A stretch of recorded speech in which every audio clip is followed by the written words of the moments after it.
to Swifty's Breakdown, where I break down the latest next-gen console news. Not only that, but some games and go over the hardware and things like that. So I hope you guys enjoy.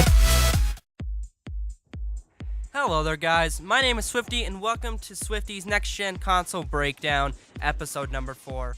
Today I'm going to be talking about, is DLC coming out first on one console versus the other console really a big deal? Let me give you an example real quick, because I don't really know how to, say it like that. So pretty much, as you may know, Battlefield 4 is coming out both on Xbox and PlayStation. So pretty much what I'm trying to say is, it doesn't matter that First Strike is coming out first for the Xbox One. I think that really from a user, from a user background like myself, playing the Xbox, I don't believe that it is really a big deal. It's not going to push me towards one console or another console simply because I have to wait a few extra months for DLC to be released. That's just me, and I've never really been big on downloading a whole bunch of DLC as it is. So, for some people who like the DLC, get bored of the game really quickly, then it probably will be a big deal to you that, Xbox is going to get, if you prefer PS4, Xbox is going to get that DLC. But just in general, I think that it's a big deal from the console side, because the console side, it's saying, hey, we're getting this DLC first. We're starting to make a run with, EA. EA is a big company, and they produce a lot of games, and their games are usually pretty pretty good.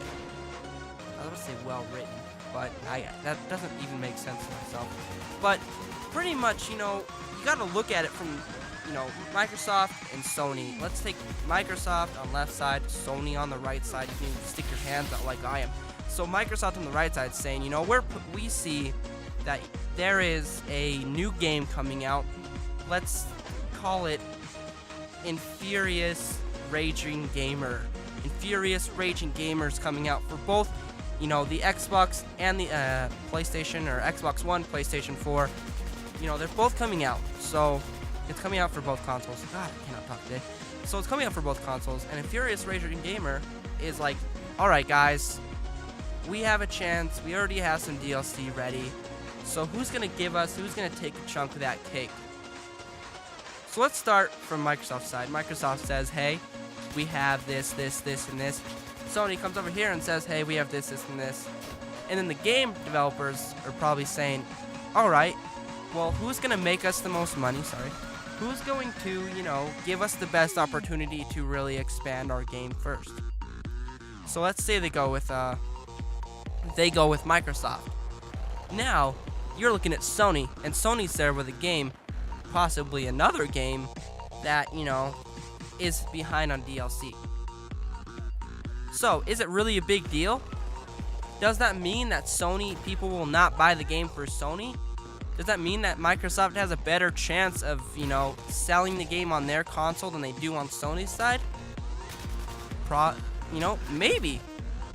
Because, like I said, downloading content is not a big thing for me. So I think if you're really big into, downloading content and really getting the full extent out of game, then yes, it's going to matter. Because, if you have to wait 4 or 5 months, 2, 3, 4, 8, however many months, and you realize, well, what, I might as well just wait to buy the game, when it's half off. So the whole, DLC coming out for one console over the next console can't actually turn out to a bigger deal than me saying, oh, well, I don't even download downloadable content, so it doesn't even matter to me. But it is, in the background a big deal, and that's why I was really actually excited to talk about this, was because you gotta really open up your mind. You gotta think, things like, the DLC, is it really a console pusher? Possibly, because it is one of those things in the back of your mind. You're like, well, you know what? If I like Battlefield 4, I'm going to have to wait an extra 3 months on the PS4. Well, on Xbox, they're having some of the same games I like, even, games that, I may not like as much.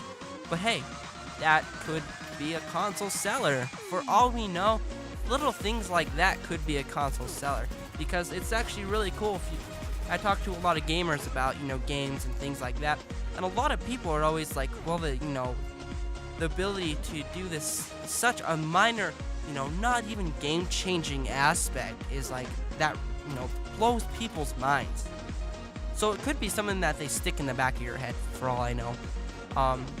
With these though, I want to hear your guys' opinion, because when it comes to things like, who gets DLC first or possibly exclusive DLC, they don't really do it that much anymore. But, you gotta think about that.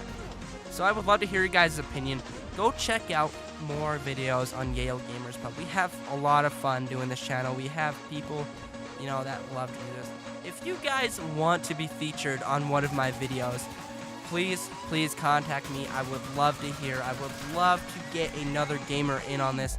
I love doing these videos. So, like and subscribe. Comment if you have anything to say, anything that could help out the videos, anything to say about this. If I'm wrong about anything, please let me know.